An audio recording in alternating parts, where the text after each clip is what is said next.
I stood in the rain, watching the movers carry elegant furniture into my sister Emma's new mansion. A wedding gift from our parents. A $2.8 million house in the most prestigious neighborhood in Boston. Meanwhile, I lived in a small apartment above the bookstore where I worked, barely making ends meet. Isn't it perfect for them? My mother gushed, not noticing how soaked I'd gotten standing outside. Emma and James will be so happy here. And there's plenty of room for grandchildren. I forced a smile, thinking of the congratulations card I'd scraped together money to buy. It's beautiful, Mom. Emma emerged from the house, immaculate in designer clothes, her new engagement ring catching what little sunlight filtered through the clouds. Madison, you finally made it. What do you think of our little starter home? Starter home. As if a nearly $3 million mansion was just a stepping stone. It's lovely, I managed. The perfect wedding present. Oh, don't be jealous, Maddie. Emma laughed, using the nickname I'd always hated. I'm sure you'll find someone special too. Maybe one of those nice boys at the bookstore. Our mother jumped in. You know the Henderson's son is still single. He's an accountant now. Very stable career. I bit my tongue. At 32, I had a master's degree in literature and was working on my first novel. But to them, I was just the family disappointment. The daughter who chose books over business, dreams over security. I should go, I said quietly. My shift starts soon. On a Saturday? Mom frowned. But we're having a family dinner to celebrate Emma's house. Some of us have to work weekends, Mom. Emma rolled her eyes. Still so dramatic, Maddie. This is why you struggle, you know. Always choosing the hard way instead of accepting help. Help, like the full ride to business school I'd turned down. Like the position at Dad's firm I'd refused. Like the arranged dates with suitable men I'd avoided. What they never understood was that their help always came with strings. Golden handcuffs designed to shape me into their version of success. The bookstore is short-staffed, I said, already turning to leave. And I need the hours. Well, Mom sighed, at least take some leftovers home. I hate thinking of you eating alone in that tiny apartment. I didn't tell her that my tiny apartment was my sanctuary, a space filled with books, art, and peace. A place where I could write without judgment, dream without limits. The next morning, I stopped at Pete's corner store for my usual coffee. Pete, a grandfather figure who'd been running the shop for 40 years, greeted me with unusual excitement. Madison, did you check your ticket? I'd blinked, confused. Then I remembered the lottery ticket I'd bought 2 days ago. A silly impulse purchase with my last $5 when the jackpot had hit record numbers. Not yet. I pulled the crumpled ticket from my wallet. What were the winning numbers? Pete's eyes sparkled. Check the news, sweetheart.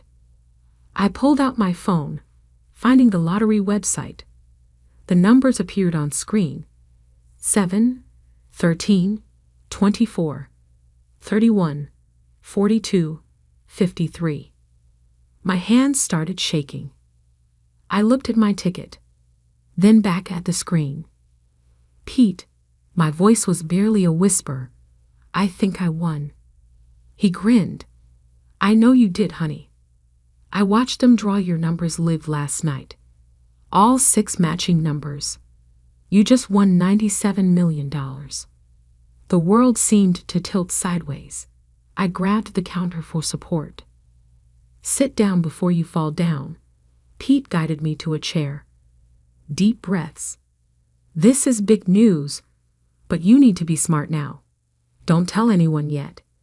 Get a lawyer first, and for heaven's sake, sign that ticket. With trembling fingers, I signed the back of the ticket. Pete locked it in his safe, made me drink some water, and called his daughter, a respected financial attorney. "Caroline will meet you in an hour," he said. "She'll help you do this right." I nodded, still dazed. "Pete, my family."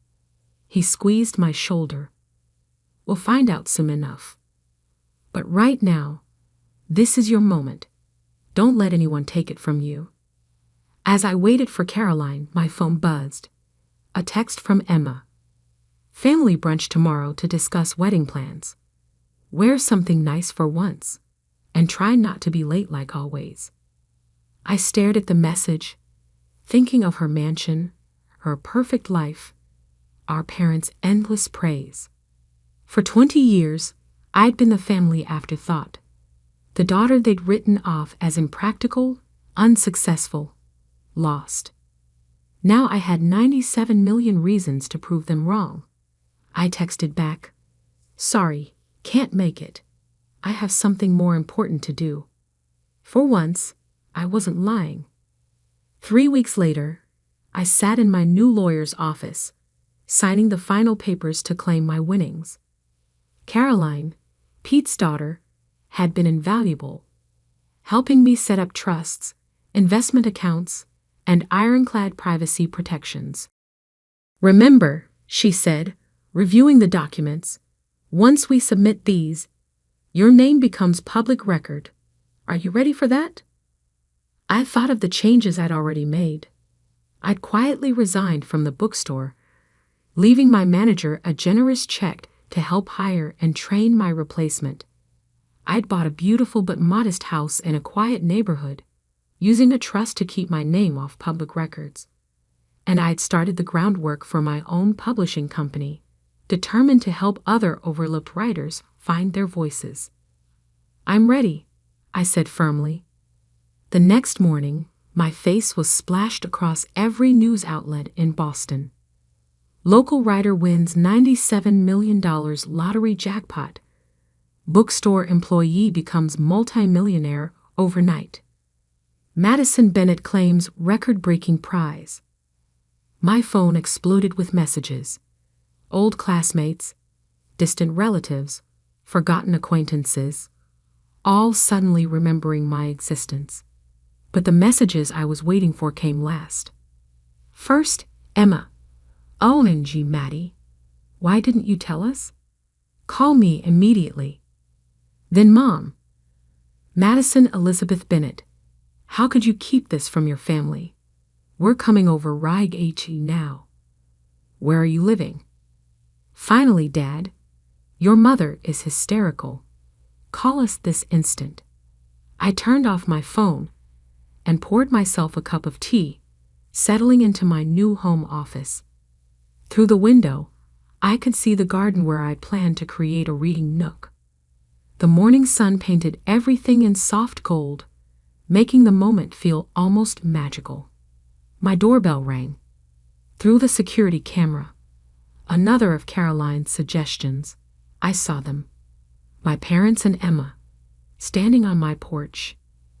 Emma was dressed like she was heading to a photo shoot, while my mother kept smoothing her designer dress nervously. I took a deep breath and opened the door. "Madison," my mother burst out. "We've been so worried. Why haven't you answered our calls? And how did you afford this house? The lottery money hasn't even been released yet and—" "Hello, Mother." I cut her off calmly. "Would you like to come in?" They filed into my living room, taking in the tasteful furnishings and wall-to-wall bookshelves with barely concealed surprise. "Well," Emma said, running a finger along the shelf, "I suppose now you can finally move to a better neighborhood. Maybe near my new house. There's a lovely little colonial for sale, only $4 million. "I'm happy here," I interrupted. "But thank you for your concern." "Maddie, darling." My mother leaned forward, her voice dripping with honey. "You have to understand our shock. This is life-changing money. You'll need guidance, proper financial advice. Your father knows several excellent wealth managers. I have a team of advisors, I said. And it's Madison, not Maddie. Don't be difficult, Emma snapped. We're trying to help. God knows you've never been good with money. Like that time I loaned you $10,000 for your starter business, I asked quietly. The one you never paid back. Emma's face flushed. That was different. I needed. What you needed was to take responsibility. I stood up, my voice steady. Something none of you have ever expected from her. Now see here. My father finally spoke, his face reddening. We've always supported you both equally. I laughed, actually laughed. Equally. You bought Emma a mansion for her wedding. You paid for her business school, her first car, her perfect wedding. What did you give me for graduation? A lecture about practical career choices. Because we worried about you. My mother cried. Your choices were so impractical. We just wanted. You wanted me to be like Emma.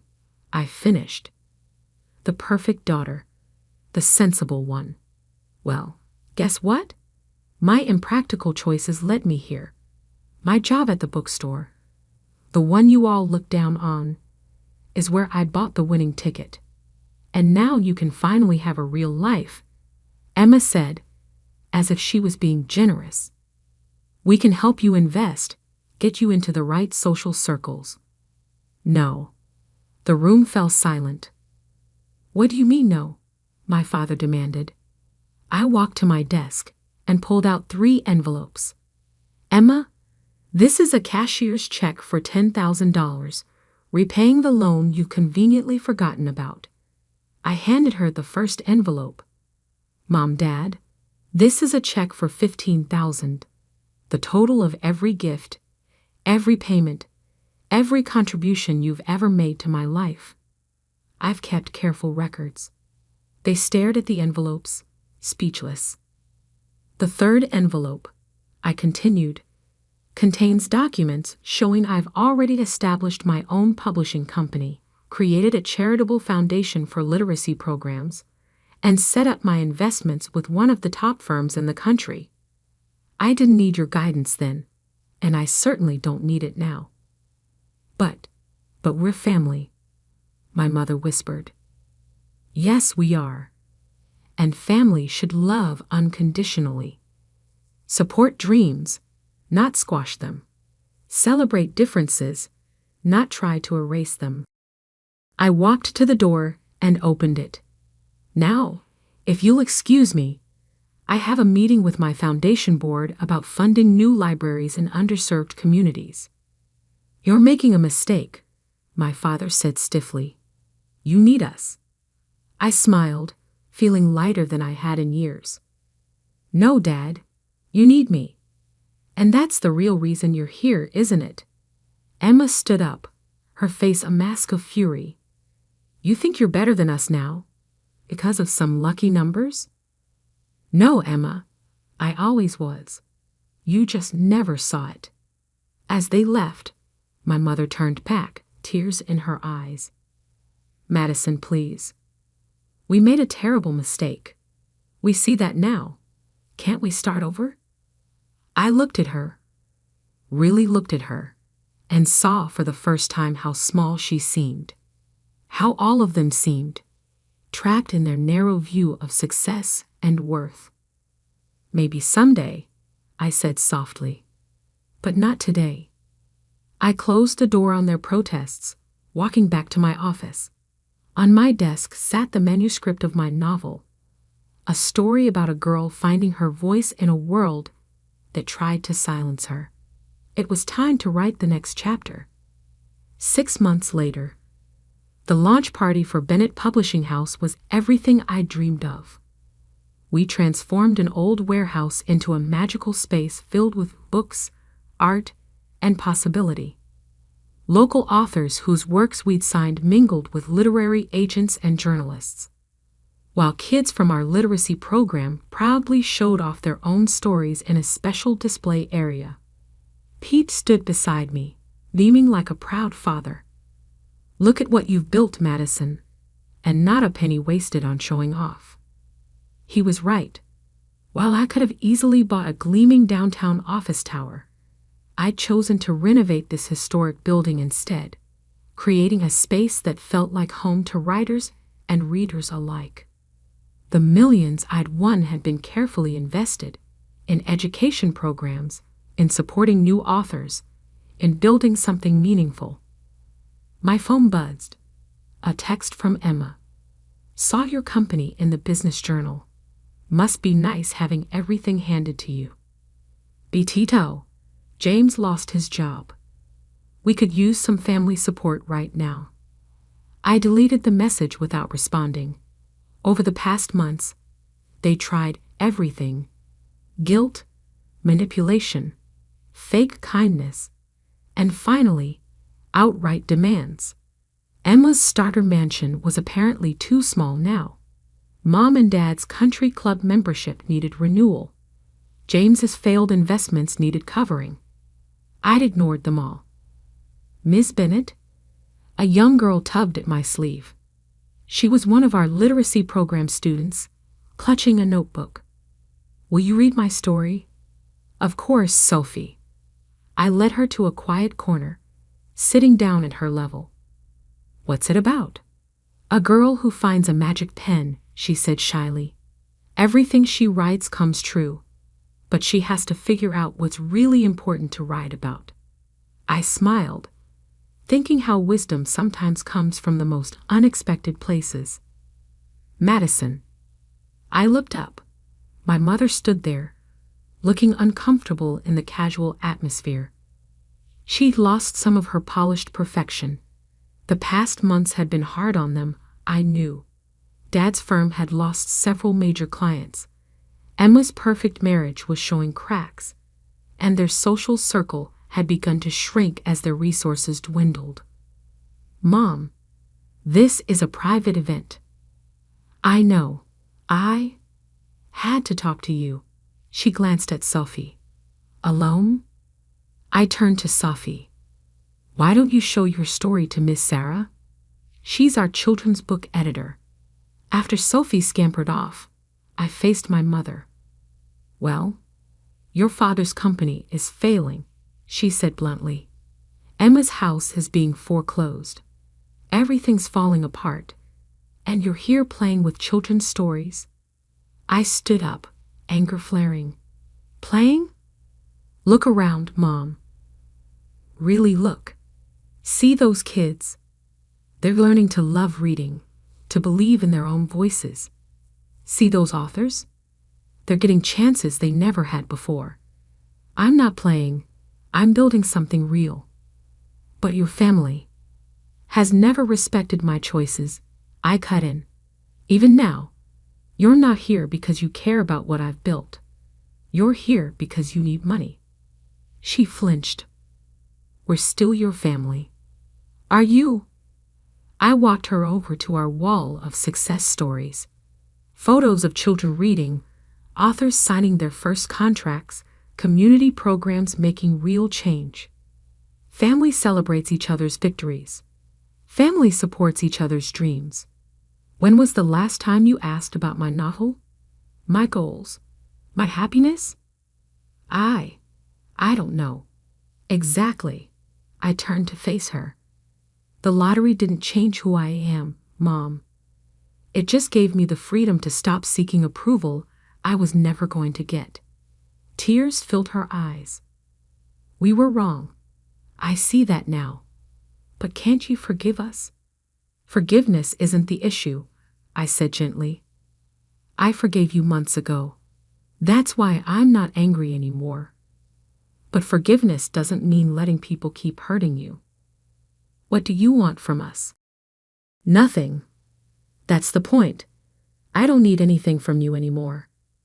And until you can want a relationship with me that isn't about money or status or your idea of success, we don't have anything to discuss. A commotion near the entrance caught my attention. Emma had arrived with Dad and James in tow. Really? I sighed. You all came to ambush me at my company's launch. We're desperate. Emma cried, mascara running down her cheeks. James lost everything in that investment scheme.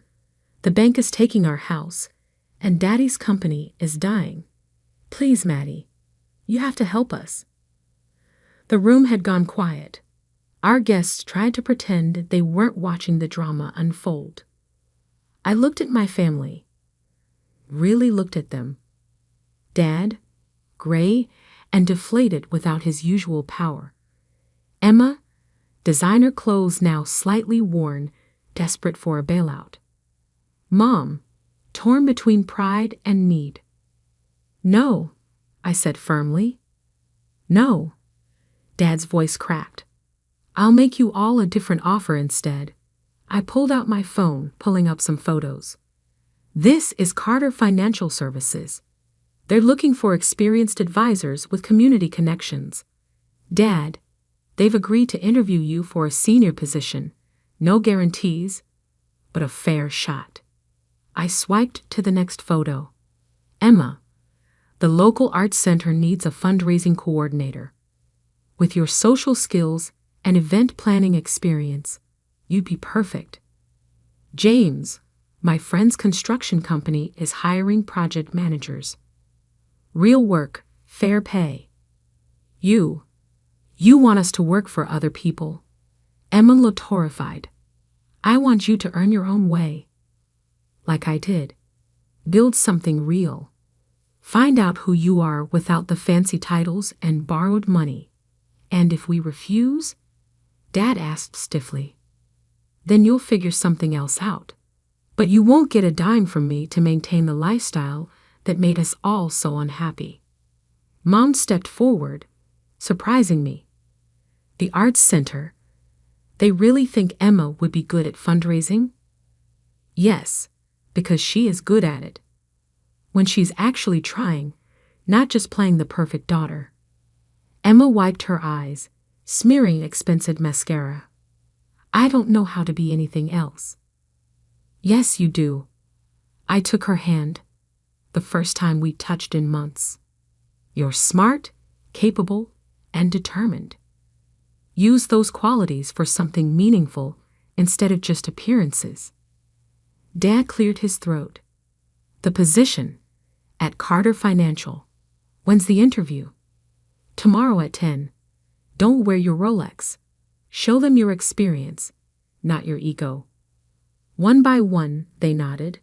Not happy, not grateful, but perhaps thoughtful. As they left, Mom turned back. Your company, it's really amazing, Madison. I'm sorry we never saw. I know, I said softly. Maybe someday you'll see me too. After they were gone, Pete appeared at my side. You okay, kiddo? I looked around at my publishing house, at the dreams being born, the stories being told, the lives being changed. You know what, Pete? I really am. Sophie came running back, waving her notebook. Ms. Bennett, Ms. Sarah loved my story. She said maybe someday it could be a real book. I knelt down beside her. Want to know a secret, Sophie? Every real book starts with someone brave enough to tell their story. Like you. Like all of us. Later that night, I sat in my garden reading nook, working on my novel. My phone buzzed with a text from Emma. I have an interview at the Arts Center tomorrow. Any advice? I smiled, typing back. Be yourself, your real self. The lottery hadn't just given me millions. It had given me the chance to show my family and myself what real wealth looked like. Not the money in my bank account, but the courage to finally be exactly who I was meant to be. And that was worth more than any number could measure.